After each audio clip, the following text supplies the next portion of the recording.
最近咧，我哋都遇到有呢啲咁嘅情況啊。車主聽到你哋揾 HKM， 咁就擔心知道部車入邊驗完之後有其他問題，咁所以就寧願咧就唔賣俾你。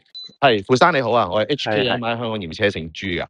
啱啱收到你個 WhatsApp 咧，就話取消咧嚟緊嗰個驗車嘅，想了解下係取消原因係乜嘢咧？我尋日問嗰個買家啊嘛，佢架車本身係 wrap 咗嘢嘅，咁我想問翻佢原本架車身顏色係咩色啦，咁牌簿有冇更改翻啦？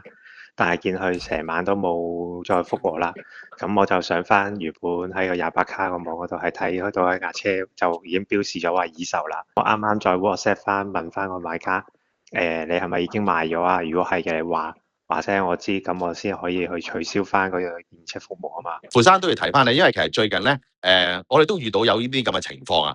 咁譬如客人約咗驗車，好似你數都入埋啦，咁轉頭咧就話要 cancel。咁原來咧，因為咧車主聽到你哋揾 HKM 就揾我哋驗車咧，咁就擔心知道部車入邊即係驗完之後有其他問題，咁所以就寧願咧就唔賣俾你。呢一個月都有4-5單係咁樣，咁啊恭喜你啦！因為其實你就揾咗我哋 HKMI 話揾我哋，咁啊擋咗一啲即係有問題嘅車，同埋唔使浪費時間浪費錢啦，都係好事嚟嘅，係啊。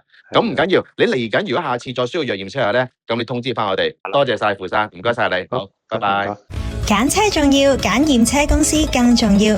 HKMI 冇車行資金，冇車房背景，冇利益衝突，20年來守護你嘅安全，始終如一。